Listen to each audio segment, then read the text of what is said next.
Picture this. You're standing in the galley of the most secure naval facility in the Pacific. Steam rises from industrial ovens. The clatter of metal trays echoes off stainless steel walls. Three Marines, broad-shouldered, confident, hungry after a brutal training exercise, stride in like they own the place. They see a woman in cook's whites, sleeves rolled up, hair tucked under a standard-issue cap. She's carrying a tray of fresh bread, moving quietly between stations. She looks up as they approach. They don't see the calm intelligence in her eyes. They don't notice the way she moves with military precision, even while holding a serving spoon. They just see someone in their way. So they shove her aside without a second thought. The bread scatters across the floor. She says nothing, but across the galley, a Navy captain freezes mid-conversation. His face goes pale, because he recognizes something these Marines missed, something so small it could be overlooked, but so significant it changes everything. What he sees will turn this routine meal into a moment that defines careers. From which city in the world are you watching this today?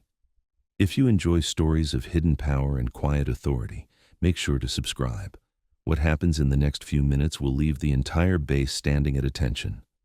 The USS Midway Forward Operating Base sits like a steel fortress on the edge of contested waters, 847 nautical miles west of Pearl Harbor. At 11:47 hours on a Tuesday morning, the facility hums with the controlled urgency that defines modern naval operations. Satellite arrays rotate slowly on the horizon, tracking signals across half the Pacific. Radar screens pulse with green dots representing friendly assets scattered across an ocean larger than all the world's continents combined. The air tastes of salt and diesel fuel, carried on winds that have traveled 3,000 miles without touching land. This is where America projects power into the most strategically critical waters on Earth, where decisions made in air-conditioned command centers determine the balance of nations, where 42 personnel work in shifts around the clock to maintain what military strategists call freedom of navigation, the principle that no single nation can control the seas through which 40% of global commerce flows. The base galley occupies the heart of Deck 7, a cavern of stainless steel and industrial efficiency designed to feed those 4,200 people 3 times a day without interruption. Steam rises from soup kettles large enough to bathe in. Ovens the size of walk-in closets cycle through bread production every 23 minutes. The air is thick with the scent of fresh baking, grilled meat, and the particular combination of cleaning chemicals and food preparation that defines military kitchens worldwide. The morning rush has passed. Lunch service won't begin for another hour. This is the quiet time when prep work happens, when ingredients are transformed into meals, when the machinery of feeding an entire naval base operates at its most efficient rhythm. Cooks in white uniforms move between stations with practiced economy. No wasted motion, no unnecessary conversation, just the steady choreography of professional food service operating under military discipline. Into this environment walks Staff Sergeant Maria Santos, 26, Marine Corps Logistics, fresh from a 4-day field exercise that left her uniform stiff with dried sweat and her patience worn thin. She moves with the confident stride of someone who has earned her place through physical dominance and vocal authority. Behind her follow Corporal Jake Henley and Lance Corporal Tim Rodriguez, both younger, both eager to follow her lead, both tired and hungry and looking forward to a hot meal and a shower. Before we begin, make sure to subscribe to Military and Veteran Stories so you never miss these true tales of courage. And tell us in the comments, where are you watching from today? Santos scans the galley with the possessive gaze of someone accustomed to taking what she needs. The serving line isn't open yet, but she's not interested in waiting. She's a Marine. Marines don't wait for Navy schedules. They take initiative. They adapt and overcome. They get what they need when they need it. Near the bread station, a figure in cook's whites moves between racks of cooling loaves. The uniform is standard Navy issue. White jacket, checkered pants, regulation cap pulled low, no rank visible from this distance, no insignia to suggest authority. Just another sailor doing kitchen work, invisible to anyone not specifically looking for food service personnel. The cook is a woman, probably early 50s, moving with the kind of quiet efficiency that suggests years of experience. She's not tall, not imposing, not the type to command attention in a room full of Marines. Her sleeves are rolled to the forearms, revealing hands that show calluses from work, but no jewelry except a simple watch. She carries a large tray of fresh bread, still warm from the ovens, steam rising faintly from the golden crusts.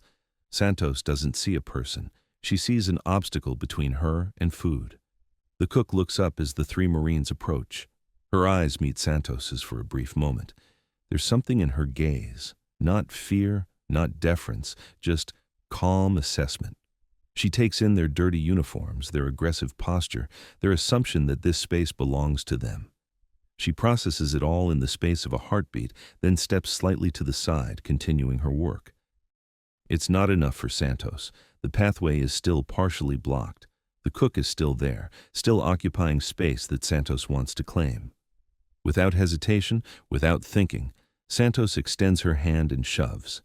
The push is casual, reflexive, not violent, just dismissive. The kind of physical assertion that says, move without using words. The kind of contact that happens 100 times a day in military environments where personal space is a luxury and hierarchy is enforced through physical presence. The cook stumbles half a step. The tray tilts. Fresh bread, 24 loaves that took 2 hours to prepare, tumbles to the deck. The metal tray clatters against stainless steel, the sound echoing through the galley like a gunshot. The cook catches herself against a prep counter. She doesn't fall, doesn't cry out, doesn't react with anger or surprise. She simply steadies herself, looks down at the scattered bread, then back at Santos. Her expression doesn't change, still calm, still assessing. But there's something in her eyes now, a depth that suggests Santos has just made a mistake larger than she can comprehend. Santos grins. Behind her, Henley and Rodriguez chuckle. This is how things work in their world. Marines take space. Navy personnel move aside. The order of things is maintained through small demonstrations of dominance. Nothing personal. Just the way it is. The cook says nothing. She bends down and begins gathering the scattered loaves, her movements methodical, unhurried. 24 perfectly good pieces of bread, ruined because 3 Marines couldn't wait for the serving line to open. From across the galley, Navy Captain Derek Morrison freezes mid-conversation with his supply officer. Morrison is 43, 21 years of service, a logistics specialist who has managed food service operations from Diego Garcia to Yokosuka. He knows every person assigned to galley duty. He knows their ranks, their specialties, their duty rotations, and he knows that the woman picking up bread from the deck is not assigned to galley duty. Morrison's eyes lock on the cook's left wrist as she reaches for a fallen loaf. Her sleeve pulls back slightly, revealing the edge of a watch. Not a standard Navy timepiece, not something purchased at the base exchange, something else entirely. Morrison's blood turns to ice water. He recognizes that watch, has seen it in classified briefings, in official photographs, in secure communications from the highest levels of Pacific Fleet Command. It's custom-made, presented only to officers who hold specific levels of authority, officers whose decisions affect the strategic balance of entire ocean basins. Morrison's mouth opens, but no sound comes out. His brain struggles to reconcile what he's seeing with what he knows to be possible. The woman on her hands and knees, gathering bread that was scattered by 3 Marines who treated her like kitchen staff, cannot possibly be who he thinks she is. But the watch doesn't lie. Neither does the way she moves, the calm precision of her actions, the way she processes the situation without emotional reaction. These are not the behaviors of someone accustomed to taking orders. These are the behaviors of someone accustomed to giving them. Morrison sets down his coffee cup with hands that have begun to shake. He needs to confirm what he suspects, needs to look more closely, needs to be absolutely certain before he acts on the impossible possibility that has just occurred to him. The cook finishes gathering the bread. She places the ruined loaves on the tray, stands, and walks toward the waste disposal unit. Her posture is straight, her stride measured. Nothing in her demeanor suggests she's upset or offended. She simply moves through the space with quiet authority, disposing of the damaged food and returning to her work. Santos watches her go, satisfied. The Marines have established their position. The Navy cook has learned her place. Order has been maintained. They can now get their food and move on with their day. Morrison approaches slowly, his heart hammering against his ribs.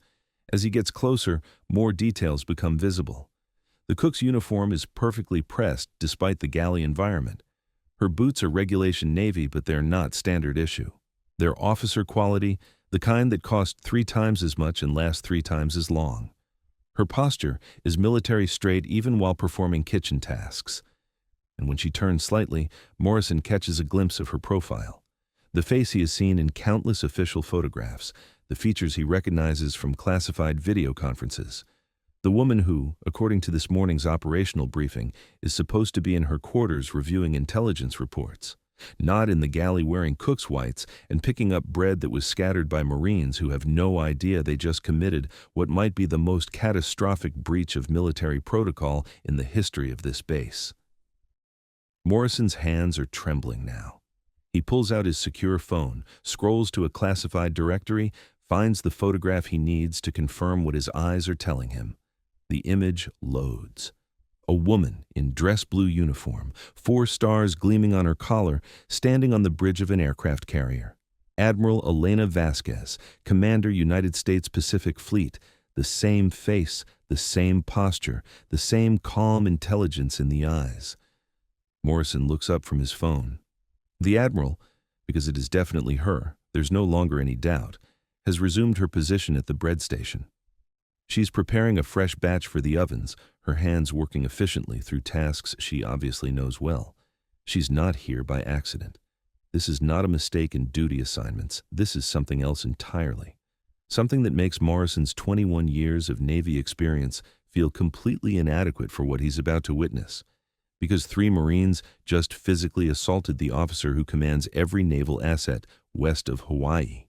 The officer whose authority extends over 130 Sun personnel and operations spanning half the Pacific Ocean. The officer who, in this morning's briefing, was discussing strategic responses to Chinese military expansion and North Korean submarine movements. And she's letting it happen. Staying in character, continuing to play the role of kitchen staff while 3 Marines celebrate their casual dominance over someone they assume is beneath their notice. Morrison realizes he's witnessing something unprecedented. A test, perhaps, or an observation, or something else entirely that exists beyond his clearance level to understand. What he does know is that in approximately 30 seconds, when Admiral Vasquez finishes preparing the next batch of bread and turns her attention back to the Marines who are now helping themselves to food from the prep stations, everything is going to change. And Santos, Henley, and Rodriguez have absolutely no idea that their careers and possibly their freedom are balanced on the edge of a knife that's about to fall. Santos and her Marines have claimed a corner of the prep area, helping themselves to rolls and cold cuts while the galley staff pretends not to notice. The unofficial rule on military bases: Marines who've just finished field exercises get fed, regulations be damned. Santos tears into a sandwich, feeling the satisfaction that comes from asserting dominance and getting what she wants. 20 feet away, Admiral Vasquez continues her bread preparation with methodical precision. She measures flour, checks yeast temperatures, monitors rising times. To anyone watching, she appears completely absorbed in kitchen work. But Morrison notices details others miss: the way her eyes track movement throughout the galley, the subtle positioning that gives her sightlines to all entrances, the way she processes information with the quiet intensity of someone accustomed to managing complex operations. If you're hooked on this story, make sure to subscribe and turn on notifications so you never miss an upload. Your support means everything and helps me bring you more inspiring military stories like this one. At 12:03 hours, everything changes. The galley's overhead speakers crackle to life with the harsh electronic tone that precedes emergency announcements. Every person in the space freezes. Conversations stop mid-sentence. The steady rhythm of food preparation halts, as if someone hit a pause button on reality. General quarters, all hands man your battle stations. This is not a drill. Repeat, general quarters, all hands man your battle stations. This is not a drill. The announcement echoes through the facility 3 times before cutting to silence. For a heartbeat, nobody moves. Then chaos erupts. Sailors sprint for exits, abandoning their prep work. Equipment crashes to the deck as personnel rush toward their assigned stations. Santos and her Marines look around in confusion. They're not assigned to this base, don't know the battle station protocols, don't understand what's happening. Morrison's radio bursts to life, his duty officer's voice tight with stress. "Captain Morrison, we need you in Combat Information Center immediately. We have multiple contacts inbound, possible hostile intent, requesting immediate food service shutdown and personnel accountability." Morrison keys his radio. "What's the nature of the threat?" "Sir, Chinese destroyer squadron, 12 vessels, approaching from the northwest. They've broken from established shipping lanes and are on direct intercept course with the base. ETA 47 minutes. We're tracking missile signatures, sir. This appears to be a probe of our defensive capabilities." Morrison's stomach drops. This is not a drill. This is the real thing. Chinese naval forces testing American resolve in international waters, the kind of confrontation that could escalate into shooting war within hours. Around him, the galley empties as personnel rush to battle stations. Within 60 seconds, only 8 people remain. Morrison, the 3 Marines, Admiral Vasquez still working at the bread station, and 3 galley staff members who seem frozen by the emergency. Morrison turns toward the exit, then stops. Military protocol is clear. All personnel report to assigned stations immediately during general quarters. But Admiral Vasquez hasn't moved. She's still working, still preparing bread as if nothing has happened. "Ma'am," Morrison calls out, his voice carrying across the now quiet galley. "Ma'am, you need to report to your battle station immediately." She looks up from her work, meets his eyes. For a moment, Morrison sees something that makes his breath catch. Not confusion or fear, but the calm assessment of someone evaluating a situation far more complex than it appears. "Captain Morrison," she says quietly, her voice carrying despite its low volume. "What's our current defensive posture?" Morrison blinks. The question catches him off guard, not because it's inappropriate, but because it's exactly what a senior officer would ask. Not, "Where should I go?" or "What should I do?" but a request for tactical intelligence that suggests she's thinking several steps ahead of everyone else in the room. "Ma'am, I don't have that information. You need to." 12 Chinese destroyers, she interrupts gently. Type 052D guided missile destroyers, if I had to guess. Probably the Nanjing, Hefei, and Yinchuan from their northern fleet plus escort vessels. They're testing our response time, our defensive capabilities, our willingness to escalate. Morrison's mouth opens, closes. The information she just provided matches exactly what his duty officer reported, details that should only be available to personnel with access to classified intelligence systems. Santos has stopped eating. She's watching the conversation with growing confusion.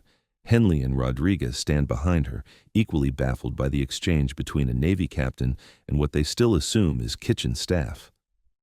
Admiral Vasquez sets down her measuring cup and walks toward Morrison with the same measured pace she's maintained throughout the morning. As she approaches, Morrison notices more details that his stress had previously obscured. Her uniform may be galley whites, but it fits perfectly. Her posture is military straight. Her eyes hold the kind of calm focus that comes from years of making decisions under pressure. "Captain," she says, stopping directly in front of him, "I need you to establish communication with Combat Information Center. Request a direct line to Admiral Chen aboard USS Ronald Reagan. Tell them Pelican requests immediate conference." Morrison's blood turns to ice.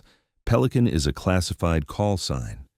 He knows this because he processed the paperwork that established secure communication protocols for this base. Pelican is the operational designation for exactly one person in the Pacific Fleet command structure. "Ma'am," he whispers, his voice barely audible. "Are you Captain Morrison?"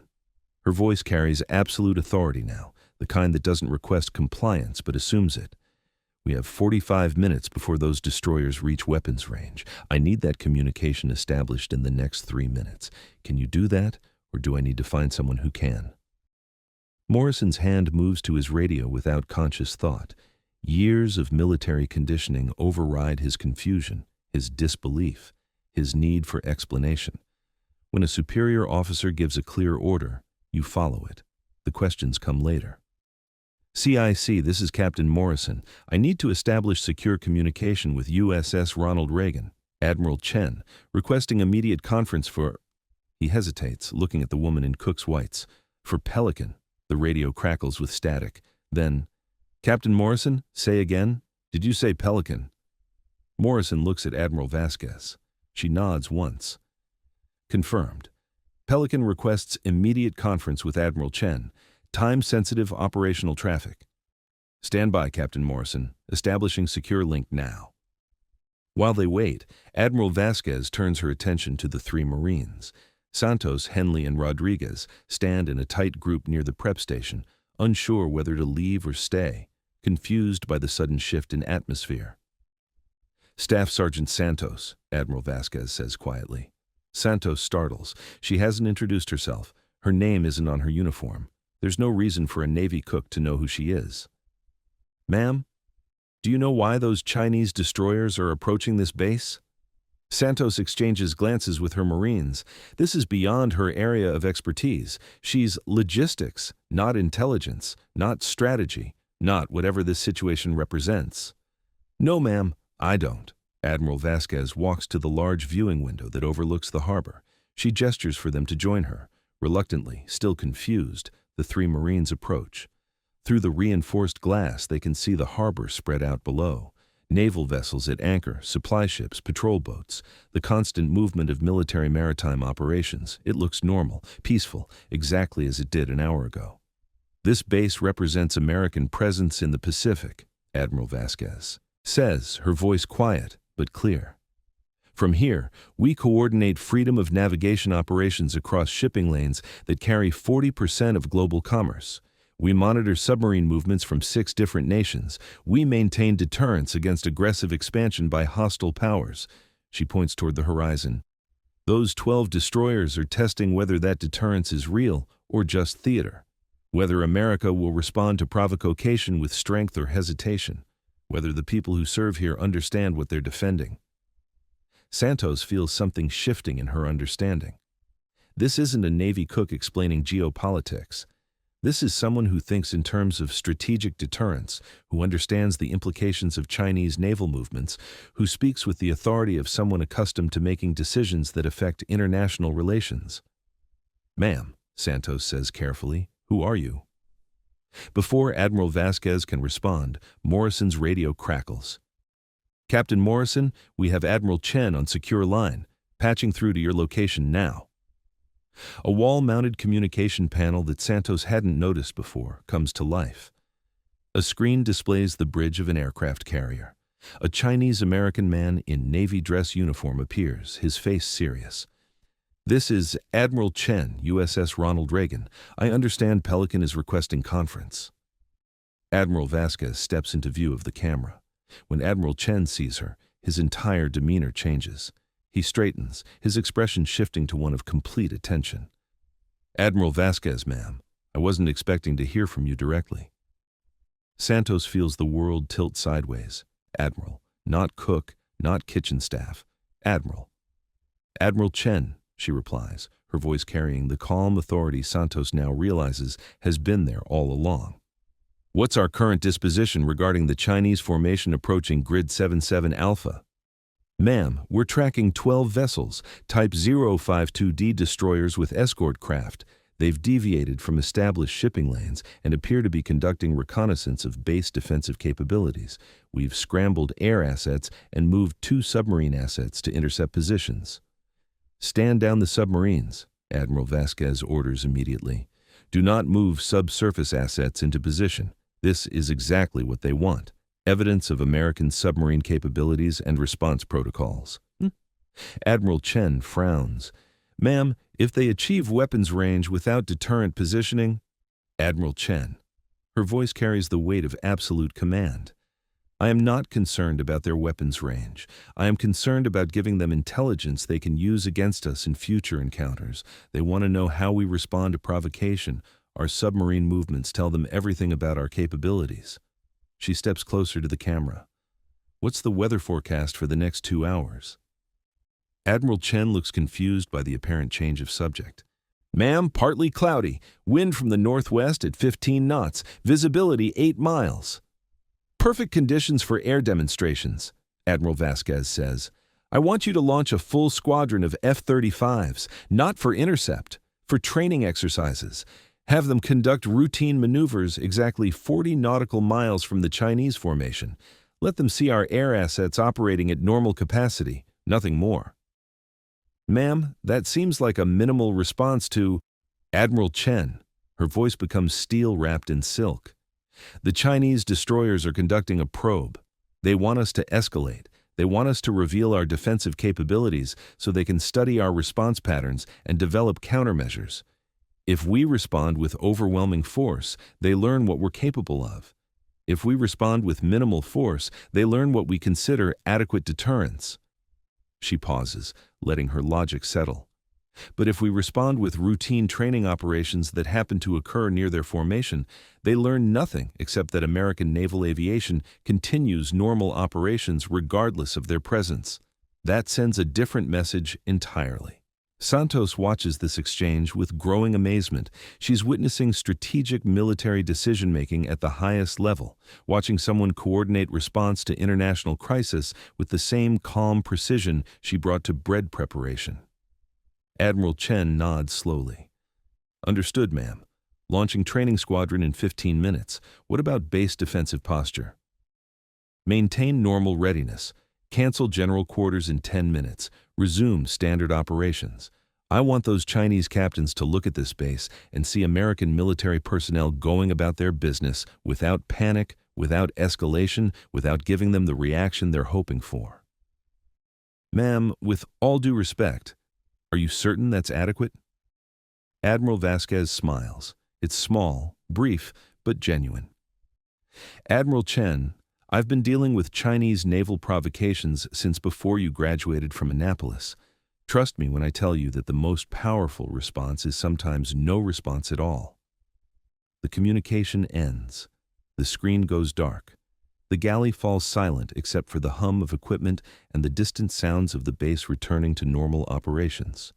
Santos, Henley, and Rodriguez stand frozen, staring at the woman they shoved aside 20 minutes ago.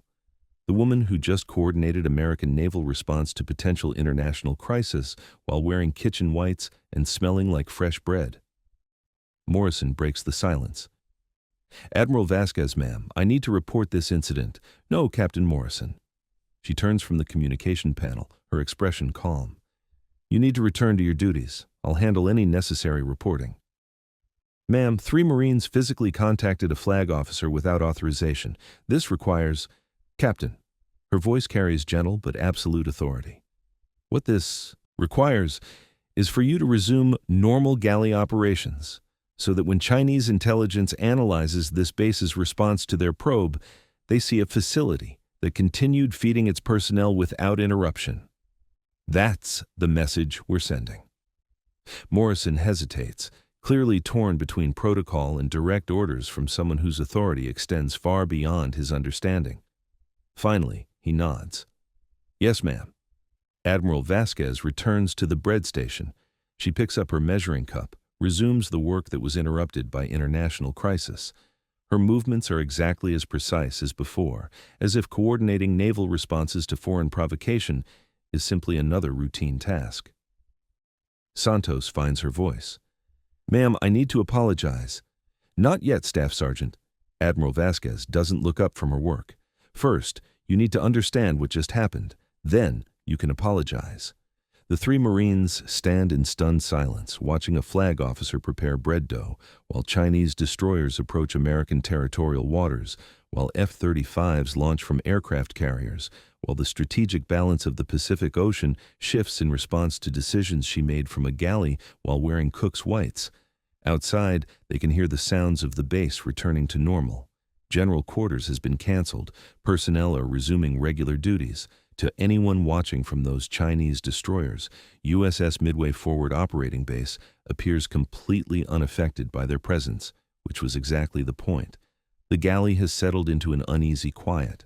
Admiral Vasquez continues her bread preparation with the same methodical precision, as if the last 20 minutes of international crisis management never happened. Santos, Henley, and Rodriguez remain frozen near the prep station, their half-eaten sandwiches forgotten, their minds struggling to process what they have witnessed. Morrison hovers nearby, torn between his duty to resume normal operations and his certainty that nothing about this situation is normal. Every few seconds, he glances at Admiral Vasquez, then at the Marines, then back at his secure radio as if expecting another emergency that will make sense of what just occurred. The afternoon shift begins filtering into the galley for prep work. Petty officers, Martinez and Kim enter first, followed by Seaman Chen and 3 others. They move with the casual efficiency of people returning to routine work, unaware that the woman at the bread station just prevented what could have been an international incident. Petty Officer Martinez approaches the prep area where the Marines stand. She's been working galley duty for 6 months, knows the rhythms and protocols, expects everything to be exactly as she left it an hour ago. Instead, she finds 3 Marines looking like they've seen a ghost, scattered breadcrumbs on the deck, and a cook she doesn't recognize working at the bread station with movements too precise, too practiced for someone on temporary galley duty. "Excuse me," Martinez says to Santos, "you can't be in the prep area without authorization. Lunch service doesn't start for 30 minutes. Santos doesn't respond. Can't respond. Her vocal cords feel paralyzed by the magnitude of her mistake. She just physically shoved the flag officer who commands the Pacific Fleet, the officer whose decisions affect 130,000 personnel in operations spanning half the Pacific Ocean. The officer who, minutes ago, coordinated American naval response to Chinese aggression while measuring flour. Martinez looks confused. She turns to Morrison. "Captain, what's going on here?" Morrison's mouth opens, closes. How does he explain this? How does he tell a petty officer that the woman at the bread station outranks everyone on this base, including the commanding officer? How does he explain that 3 Marines just committed what might be the most serious breach of military protocol in naval history? Before Morrison can answer, the galley doors burst open. Master Chief Petty Officer Williams enters at a run, his face flushed, his breathing heavy like he's sprinted across the base. Behind him come 2 other senior NCOs, Chief Torres and Senior Chief Anderson, all moving with the urgent purpose of people responding to crisis. Williams scans the galley, his eyes searching. When his gaze lands on Admiral Vasquez at the bread station, he stops so abruptly that Torres nearly collides with him. "Holy Mother of God," Williams whispers, his voice barely audible. The words carry across the galley like a prayer or a curse. Everyone turns to look at him. Williams is 47 years old, 28 years of Navy service, a man who has served on destroyers and carriers and submarines, who has seen combat in 3 different theaters, who has never been rattled by anything the Navy could throw at him. He's rattling now. His hands are shaking. His face has gone pale beneath his regulation tan. "Chief Williams," Morrison says carefully, "what's your status?" Williams doesn't answer. Can't answer. He's staring at Admiral Vasquez with an expression caught between terror and awe. Behind him, Torres and Anderson have gone equally silent, equally stunned. The pieces click together in Morrison's mind. These senior NCOs didn't come here by accident. Word has spread. Somehow, despite the secure communications and classified nature of what just occurred, information has leaked. Personnel know that something unprecedented happened in this galley. Williams takes a tentative step forward, then another. His movements are careful, reverent, like he's approaching something sacred that might disappear if he moves too quickly. Admiral Vasquez looks up from her bread preparation.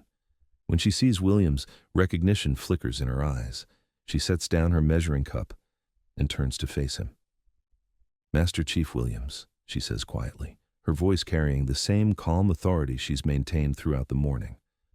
"How are your granddaughters?" Williams's mouth falls open. The question is so personal, so unexpected, that it takes him several seconds to process it. They're fine, ma'am. Sarah just started high school. Emma made honor roll." Admiral Vasquez nods. "Sarah wants to attend the Naval Academy, if I remember correctly. Emma is considering Marine Corps officer training." Williams nods slowly, his expression shifting from shock to something approaching wonder. "Yes, ma'am, that's That's exactly right. Santos watches this exchange with growing confusion. How does a cook know Master Chief Williams's family details? How does she know personal information about his granddaughters? And why is Williams, a senior NCO with nearly 3 decades of service, looking at her like she's royalty? Torres steps forward, his voice hushed with respect. Ma'am, we heard there was an incident. 3 Marines made a mistake, Admiral Vasquez finishes gently. A mistake they're going to learn from. Anderson finds his voice. Ma'am, are you injured? Do you need medical attention? I need to finish this bread, Senior Chief. The lunch service starts in 25 minutes, and I don't want the crew eating yesterday's leftovers because we fell behind schedule. The normalcy of the statement contrasts sharply with the tension in the room. Here stands the commander of the Pacific Fleet, discussing lunch schedules, while 3 Chinese destroyer squadrons sail away from American territorial waters, their probe unsuccessful, their intelligence gathering frustrated by her strategic decision-making. Williams takes another step forward. His posture shifts, subtly but unmistakably, into position of attention. Not the rigid formal stance of parade ground protocol, but the respectful positioning of a senior NCO in the presence of flag rank authority. Ma'am, he says, his voice carrying across the galley, it is an honor to serve under your command. The words hang in the air like a bell that's been struck. Everyone in the galley freezes. Martinez, Kim, Chen, the other galley staff, they all turn to stare at Williams, then at the woman at the bread station, trying to understand what just happened. Torres and Anderson exchange glances. Then, simultaneously, they shift into the same respectful posture as Williams.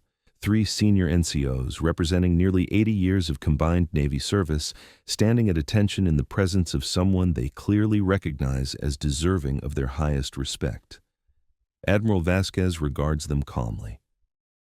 The honor is mine, Master Chief. All of you. The work you do, the standards you maintain, the example you set for junior personnel, that's what makes the Pacific Fleet effective. She pauses, her gaze moving across their faces. But right now, I need you to return to your duties. We have a base to run, meals to prepare, operations to maintain. The best way you can honor the uniform is by doing your jobs with the same excellence you bring every day. Williams nods slowly. Yes, ma'am. But he doesn't move. None of them move.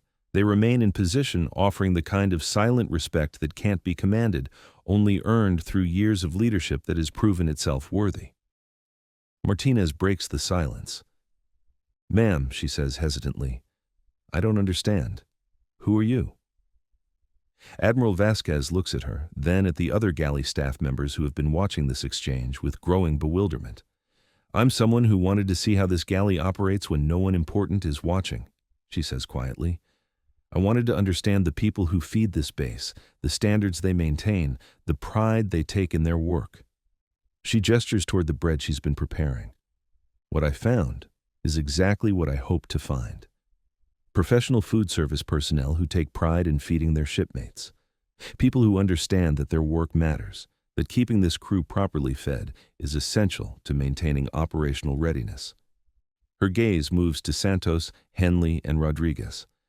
What I also found is 3 Marines who made assumptions based on appearances, who decided that someone wearing cook's whites couldn't possibly deserve their respect, who used physical force to assert dominance over someone they assumed was beneath their notice.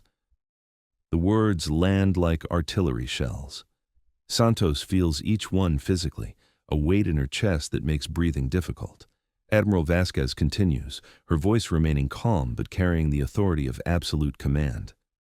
Staff Sergeant Santos, do you understand what you did wrong? Santos swallows hard. Her voice comes out smaller than she intends. Yes, ma'am. I put hands on a superior officer without authorization. That's one thing you did wrong. What else? Santos thinks, her mind racing through military protocol, through the implications of her actions, through the magnitude of her mistake. I failed to show proper respect to Navy personnel in their duty space, ma'am.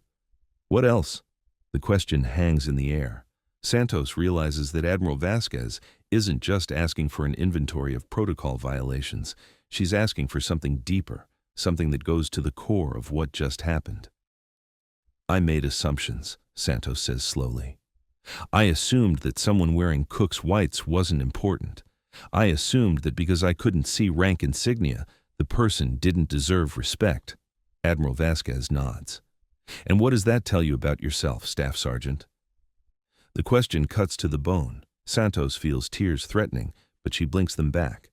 Marines don't cry, especially not in front of flag officers they just assaulted. It tells me that I judge people by their appearance instead of their character, ma'am. That I think respect has to be earned by showing me rank instead of earned by being human. And what are you going to do about that? Santos straightens. I'm going to be better, ma'am. I'm going to treat every person I meet with the respect they deserve as a human being and a service member, regardless of what uniform they're wearing or what rank I can see. Admiral Vasquez studies her for a long moment. Then she nods. That's exactly what you're going to do, Staff Sergeant, and you're going to start right now. She turns to Williams, Torres, and Anderson. Master Chief, I need you to ensure that word of this incident spreads exactly as it should. Not as gossip, not as entertainment, but as a teaching moment. Every person on this base needs to understand that respect is not optional. That character matters more than rank. That how we treat people when we think no one important is watching reveals who we really are. Williams nods. Yes, ma'am, I understand. Good. Now, all of you return to your duties. We have work to do. The senior NCOs turn to leave, but Williams pauses at the galley entrance. He looks back at Admiral Vasquez, still standing at the bread station in her cook's whites, then at Santos in her Marines. Staff Sergeant, he says quietly, you have no idea how lucky you are. Then he's gone, taking Torres and Anderson with him. The galley settles into uneasy quiet. Admiral Vasquez returns to her bread preparation. The other galley staff resume their work, but they move differently now, with the careful precision of people who understand they're in the presence of someone whose authority extends far beyond anything they previously imagined. Santos stands with Henley and Rodriguez, all three of them frozen by the magnitude of what they've learned, what they've done, what they now understand about the woman they shoved aside like an inconvenience. Outside, the sounds of the base continue. Normal operations, normal rhythms, normal life proceeding as if the world hasn't just shifted on its axis for three Marines who thought they understood how power works in the military. They were wrong. And now they have to figure out how to live with that knowledge, how to rebuild their understanding of respect and authority, and what it means to serve with honor. Admiral Vasquez continues measuring flour, her movements as precise as ever, as if coordinating international naval operations and teaching fundamental lessons about human dignity are simply parts of the same job, which, Santos is beginning to understand, they probably are. The galley doors open again, but this time the footsteps are different. Measured, deliberate, carrying the weight of absolute authority. Admiral Vasquez doesn't look up from her bread preparation, but Santos sees her posture shift slightly. A subtle straightening that suggests she knows exactly who's approaching. Rear Admiral James Mackenzie enters, followed by Captain Sarah Chen, the base commanding officer, and Colonel Marcus Rodriguez, the Marine Corps liaison. Mackenzie is 54, silver-haired with the bearing of someone who has commanded aircraft carriers and submarine squadrons. His dress uniform displays ribbons from 3 decades of service across every ocean on Earth. Behind them walk 6 more officers, commanders, lieutenant colonels, majors, representing every major department on the base. They move in formation, their faces serious, their purpose unmistakable. Santos feels her stomach drop. This is it. This is when the hammer falls, when 3 Marines who assaulted a flag officer face the consequences of their actions. She expects shouting, expects arrests, expects their careers to end in handcuffs and court-martial proceedings. Instead, the formation stops 10 feet from the bread station and stands at perfect attention. Admiral Mackenzie steps forward 1 pace. His voice carries the crisp authority of someone accustomed to addressing large formations, but he speaks quietly, respectfully. Admiral Vasquez, ma'am, we came as soon as we received word. Admiral Vasquez sets down her measuring cup and turns to face them. She's still wearing cook's whites, still dusted with flour, still looking like kitchen staff. But something has changed in her bearing. The careful camouflage is gone. She stands now with the full authority of her position, the quiet confidence that comes from commanding operations across half the Pacific Ocean. "Admiral Mackenzie," she replies, her voice carrying the same calm certainty Santos heard when she coordinated naval responses to Chinese aggression. "I assume Master Chief Williams briefed you on the situation." "Yes, ma'am, he did." Mackenzie's jaw is tight, his eyes angry. 3 Marines physically assaulted a flag officer. This is... He pauses, clearly struggling to find words adequate to describe the magnitude of the breach. "This is unprecedented, ma'am." Admiral Vasquez nods. "It is, but not for the reasons you think." She steps away from the bread station, moving closer to the formation of officers. As she approaches, Santos notices something that makes her breath catch. Every single officer, admirals, captains, colonels, commanders, shifts their posture slightly. Not to attention, they're already at attention, but to a deeper level of respect, the kind reserved for someone whose authority extends beyond rank into genuine leadership. "What's unprecedented," Admiral Vasquez continues, "is not that 3 Marines made assumptions based on appearances. That happens every day in military environments. What's unprecedented is the opportunity to address it directly, immediately, while the lesson can still be learned." She turns her gaze to Santos, who feels pinned by the calm intelligence in those eyes. Staff Sergeant Santos steps forward. Santos's legs feel like they belong to someone else, but she moves forward until she's standing directly in front of Admiral Vasquez. 12 senior officers watch in silence. The weight of their attention is crushing. "Staff Sergeant, I want you to look at these officers, really look at them." Santos forces herself to scan the faces. Admiral Mackenzie, stern and angry. Captain Chen, disappointed but alert. Colonel Rodriguez, her own service branch, looking like he wants to disappear through the deck. The others, a collection of senior leadership representing every aspect of base operations. "What do you see?" Admiral Vasquez asks. Santos swallows hard. "Senior officers, ma'am, people whose authority I should respect." "And how do you know they deserve that respect?" The question seems obvious at first, then becomes more complex as Santos considers it. "Their rank, ma'am, their insignia, their uniforms." Admiral Vasquez nods. "You see their rank because they're wearing it, because military protocol requires the display of authority through visible symbols, stars, bars, eagles, chevrons, all designed to ensure you know exactly who you're dealing with at first glance." She pauses, letting the lesson settle. "But what if they weren't wearing uniforms? What if you encountered Admiral Mackenzie in civilian clothes at a grocery store? What if Captain Chen was wearing workout gear at the base gym? What if Colonel Rodriguez was in coveralls working on his car in the parking lot?" Santos begins to understand where this is leading. The answer forms in her mind before Admiral Vasquez speaks it. Would they be less deserving of respect? Would their years of service, their sacrifice, their dedication to this country matter less because you couldn't see their rank? "No, ma'am."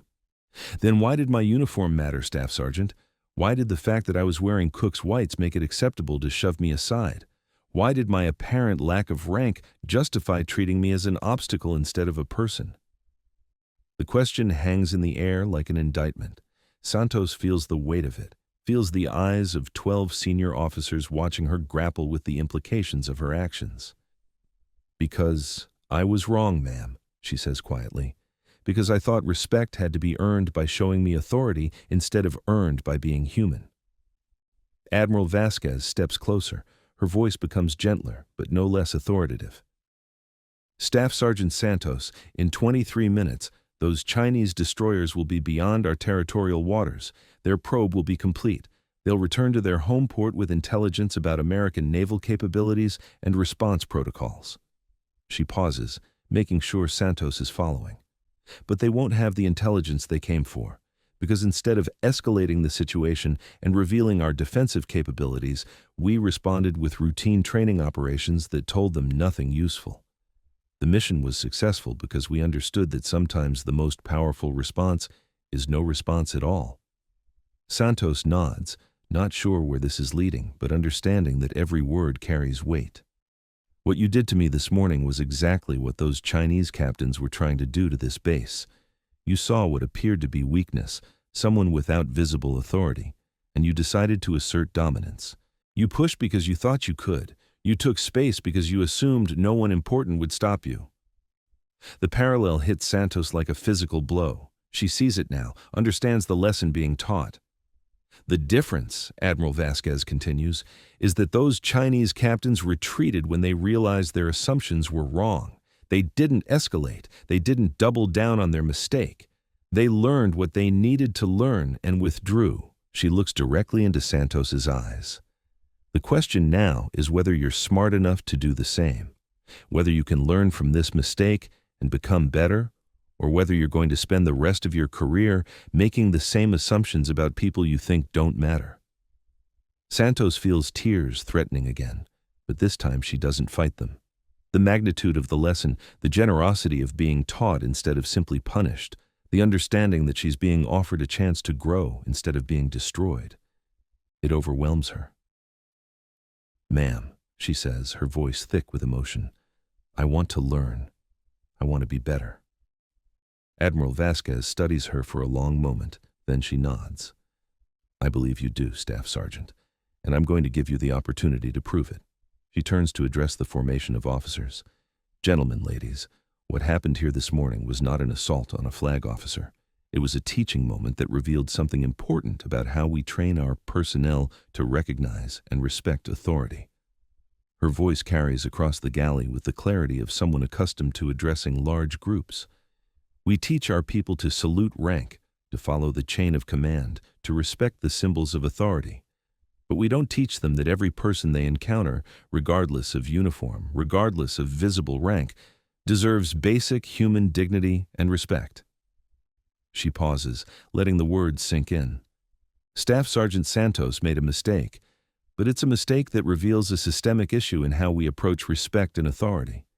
This is an opportunity to address that issue, to ensure that every person on this base understands that character matters more than rank insignia. Admiral Mackenzie speaks carefully.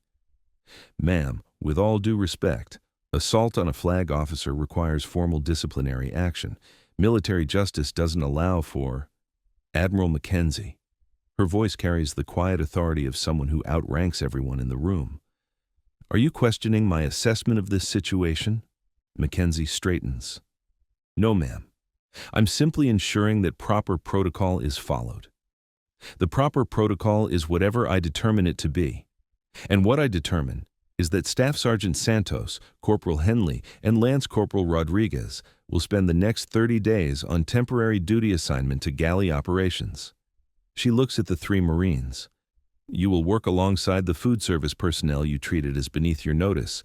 You will learn their names, their stories, their contributions to this base. You will understand that the people who feed you are not obstacles to your convenience. They are professionals who take pride in their work." Santos feels a mix of relief and apprehension. 30 days of galley duty instead of court-martial proceedings. A chance to learn instead of punishment that would end their careers. Furthermore, Admiral Vasquez continues, each of you will write a letter to your families explaining what you learned about respect, character, and the importance of treating every person with dignity regardless of their apparent position. Those letters will be reviewed by your chain of command and will become part of your permanent service record. She turns back to the formation of officers. This incident will be documented as a teaching case study. Every unit on this base will receive training on respect, dignity, and the importance of character over rank recognition. We will use this moment to make our entire command better. The galley falls silent except for the hum of equipment and the distant sounds of base operations. 12 senior officers stand at attention, waiting for further orders. 3 Marines struggle to process the magnitude of what they've received, not punishment, but opportunity. Admiral Vasquez returns to the bread station. She picks up her measuring cup and resumes the work that was interrupted by international crisis and military discipline. "Admiral Mackenzie, you and your staff are dismissed. Resume normal operations. Captain Chen, I want that training program developed and implemented within 2 weeks." "Yes, ma'am," Chen responds immediately. "Colonel Rodriguez, these Marines are temporarily assigned to your oversight. Ensure they understand the opportunity they've been given." "Understood, ma'am." The formation begins to disperse. Officers file out of the galley, their expressions thoughtful, their understanding of leadership deepened by what they've witnessed. Not punishment driven by anger, but discipline guided by wisdom. Not destruction of careers, but reconstruction of character. As they leave, each officer pauses near Admiral Vasquez, not to speak, just to acknowledge her presence with the kind of respect that comes from witnessing true leadership in action. Admiral Mackenzie is the last to leave. He approaches the bread station, his expression no longer angry but contemplative. Admiral Vasquez, ma'am, what you just did, that took wisdom I'm not sure I would have possessed in the same situation. She looks up from her bread preparation. Admiral Mackenzie, we're not in the business of destroying people.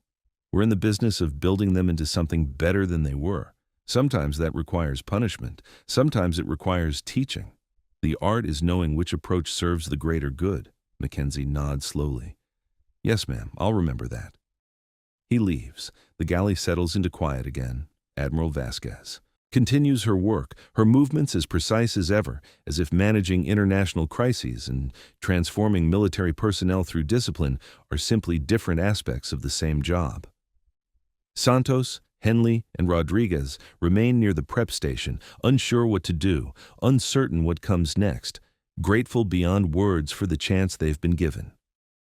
They stand in the presence of true leadership, watching someone who wields more power than most people can imagine use that power not to destroy but to build, not to punish but to teach, not to humiliate but to elevate, and they begin to understand what real authority looks like when it's guided by character instead of ego, by wisdom instead of anger, by the understanding that the greatest leaders are those who use their power to help others become better than they ever thought possible.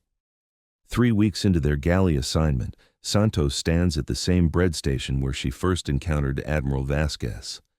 Her hands work through dough preparation with movements that have become practiced, efficient.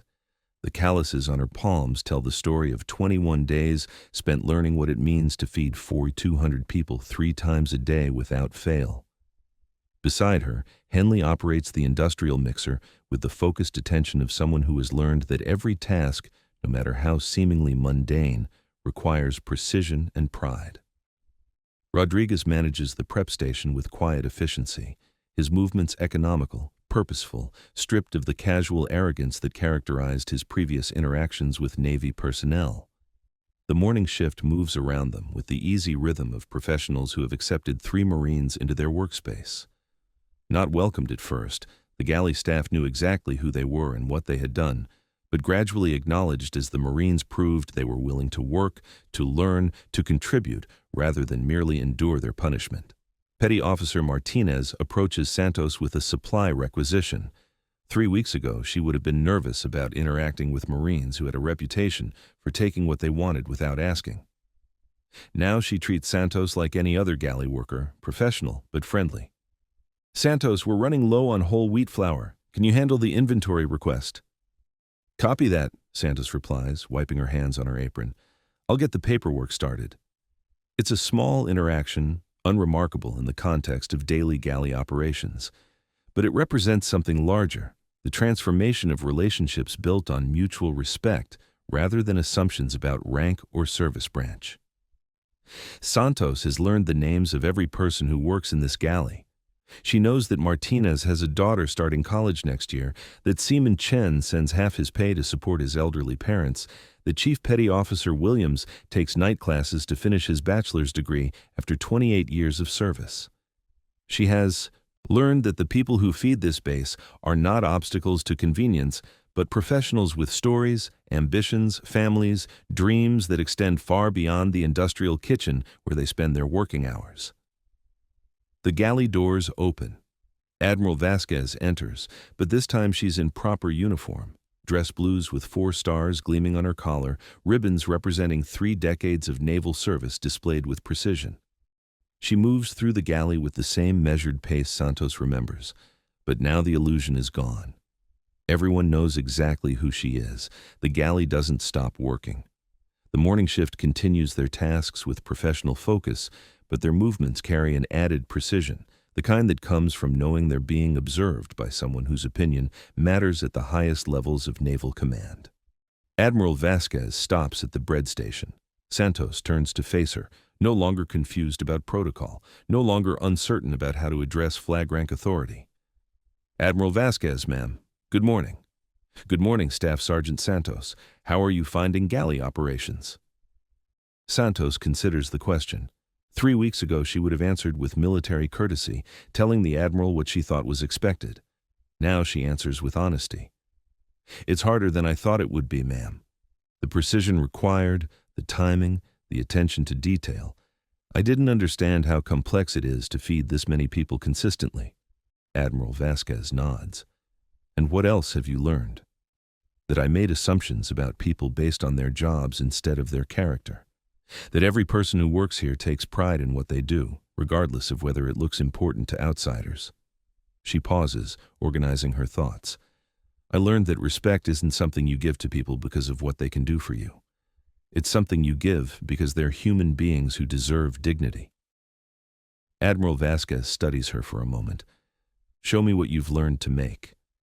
Santos moves to the prep station, her hands working efficiently through bread preparation, measuring, mixing, kneading, tasks that require patience, precision, attention to detail. The same qualities that make someone an effective Marine applied to work that feeds rather than fights. As she works, Santos speaks quietly. Ma'am, I've been thinking about that morning, about what you said regarding the Chinese destroyers. What about it? You said they retreated when they realized their assumptions were wrong, that they didn't double down on their mistake. Santos shapes the dough with practiced movements. I almost doubled down. When you first started asking me questions, I wanted to argue, wanted to prove I wasn't wrong. She meets Admiral Vasquez's eyes. But you didn't let me. You made me think instead of react. You showed me that being wrong wasn't the end of my career. It was the beginning of learning something important. Admiral Vasquez watches Santos work, observing the care she takes with each step of the process. What will you do with that knowledge, Staff Sergeant? Take it back to my unit, ma'am. Share it with other Marines. Make sure they understand that how we treat people when we think no one important is watching defines who we really are. And personally, how will this change how you lead your Marines? Santos considers the question while she continues working. The dough has reached the proper consistency, ready for rising. She covers it carefully, sets it aside for the next stage of preparation. I'll teach them what you taught me. That authority without character is just bullying. That real leadership means helping people become better than they were, not just making them follow orders. She cleans her hands, turns back to face Admiral Vasquez. And I'll remember that every person I encounter has a story, has value, has something to teach me if I'm smart enough to listen instead of just looking at their uniform. Admiral Vasquez nods slowly. Those are good lessons, Staff Sergeant, important ones. Across the galley, Henley and Rodriguez work with the same focused attention Santos has developed. 3 Marines who arrived with assumptions about Navy personnel, about respect, about what matters in military service. 3 Marines who will leave with understanding that runs deeper than rank recognition or service rivalry. Chief Petty Officer Williams approaches from the supply area. His expression has shifted over the past 3 weeks, from wariness to acceptance to something approaching respect for the work ethic the Marines have demonstrated. Admiral Vasquez, ma'am, the Marines have been exemplary workers, professional, dedicated, quick to learn. Whatever lesson you intended them to learn, I believe they've learned it. Admiral Vasquez looks at Santos, then at Henley and Rodriguez. What do you think, Staff Sergeant? Have you learned what you came here to learn? Santos feels the weight of the question, not just whether she's served her time, but whether she's genuinely transformed her understanding of respect, leadership, and character. I think I've learned enough to start learning more, ma'am, if that makes sense. Admiral Vasquez smiles, the first genuine smile Santos has seen from her. It makes perfect sense. Learning is not a destination, Staff Sergeant. It's a journey that continues as long as you're willing to admit you don't have all the answers. She turns to address all 3 Marines. Your galley assignment ends tomorrow. You'll return to your regular duties with a letter in your service record documenting this experience as professional development rather than disciplinary action. Santos feels a mix of relief and gratitude that threatens to overwhelm her. But Admiral Vasquez continues, "Your real assignment is just beginning. You're going back to your units with knowledge about respect, character, and leadership that most Marines don't possess. You have the opportunity to influence how your colleagues treat Navy personnel, how they understand the relationship between rank and respect, how they lead their own Marines." She pauses, letting the responsibility settle. "Don't waste that opportunity. Use what you've learned here to make your entire unit better." "Yes, ma'am." All three Marines respond simultaneously. Admiral Vasquez turns to leave, then pauses. "Staff Sergeant Santos, one more thing. In 6 months, you're eligible for promotion to Gunnery Sergeant. Your performance here will be part of the evaluation package that goes before the promotion board." Santos's heart pounds. Promotion consideration instead of career-ending punishment. Recognition instead of disgrace. "Ma'am, I don't know what to say." "Don't say anything. Just continue growing, continue learning, continue becoming the leader I believe you can be." Admiral Vasquez leaves the galley, but her presence lingers. The example she set, the lesson she taught, the leadership she demonstrated, not through punishment, but through guidance, not through destruction, but through transformation. Santos returns to her work, but everything has changed. The bread she prepares will feed personnel she now knows by name, people whose stories she understands, colleagues she respects not because of their rank, but because of their humanity.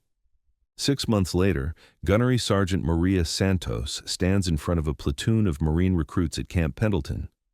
The chevrons on her uniform are new, earned through performance that included her galley experience as a positive factor in her promotion evaluation.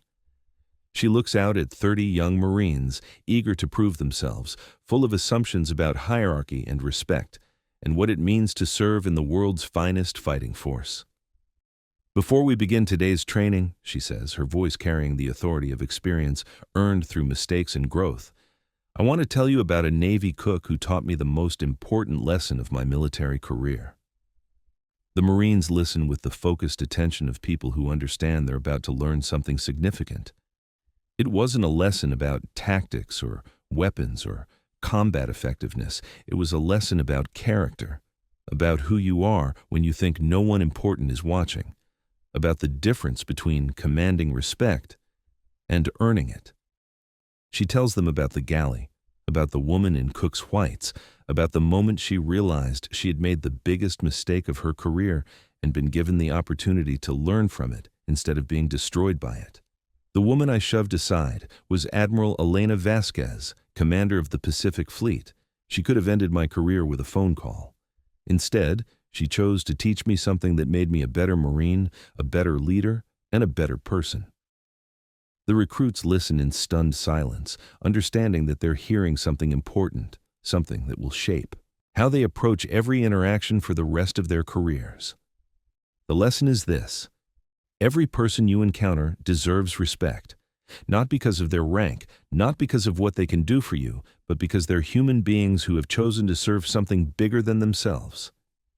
Santos pauses, remembering the calm authority in Admiral Vasquez's voice, the way she transformed crisis into teaching moment, punishment into opportunity. "You will make mistakes. You will judge people based on appearances. You will assume that someone without visible authority doesn't matter. When that happens, not if, when, you have a choice. You can double down on your mistake, or you can learn from it and become better." She looks across the formation, seeing her younger self in their eager faces, their assumptions about hierarchy and respect. Choose to learn. Choose to grow. Choose to become the kind of leader who elevates others instead of diminishing them. That's what real Marines do. That's what real leaders do. The training session continues, but the lesson has been planted. 30 Marines who will carry the story forward, who will remember that character matters more than rank, that respect is earned through humanity rather than demanded through authority. Years pass. Santos continues her career, promoted again to Master Sergeant, then Sergeant Major. She tells the story of the galley to every unit she serves with, every group of junior Marines she mentors, every leadership course she teaches. The story spreads through the Marine Corps, passed down from senior NCOs to junior personnel, from one generation of Marines to the next. It becomes legend, but legend with a purpose. A reminder that how you treat people when you think no one important is watching reveals who you really are. Admiral Vasquez continues her service, eventually promoted to Chief of Naval Operations, the highest position in the United States Navy. She never mentions the incident in the galley, never claims credit for the transformation of 3 Marines who learned to respect the humanity in everyone they encounter. But the lesson continues to ripple outward, affecting every person those Marines touch, every unit they serve with, every young service member who learns that real authority comes not from the power to punish, but from the wisdom to transform mistakes into opportunities for growth. The photo behind the bar at Serge still hangs in its simple frame, a reminder that respect is earned in silence. But now it represents something more, proof that true leaders use their power not to destroy those who fail to recognize them, but to elevate those who are willing to learn, to grow, to become better than they were. In the end, that's what leadership looks like at its highest form. Not the authority to command, but the wisdom to teach. Not the power to punish, but the strength to transform. Not the need to be recognized, but the understanding that the greatest recognition comes from watching others become better because of the example you set. The bread rises in ovens across military bases worldwide, prepared by hands that understand the dignity of work, the importance of service, the responsibility of feeding those who defend freedom. And somewhere in that daily rhythm of preparation and service, the lesson continues. That every person matters, every interaction shapes us, and every moment offers the opportunity to choose character over convenience, respect over assumption, growth over the easy path of staying exactly as we are. The story lives on, passed down through generations of service members who understand that the most important battles are not fought with weapons but with character, not won through dominance, but through the quiet courage to admit when we're wrong and the wisdom to learn from our mistakes. And in galley kitchens and mess halls from Pearl Harbor to Norfolk, from Pendleton to Quantico, young Marines learn to see past uniforms to the human beings who wear them, understanding that respect is not a privilege earned by rank, but a right possessed by every person who chooses to serve something greater than themselves. If you enjoyed this story, please subscribe for more military and veteran stories. These true tales keep the courage alive for generations to come. And in the comments, tell us where are you watching from and who's the quiet leader you'll never forget.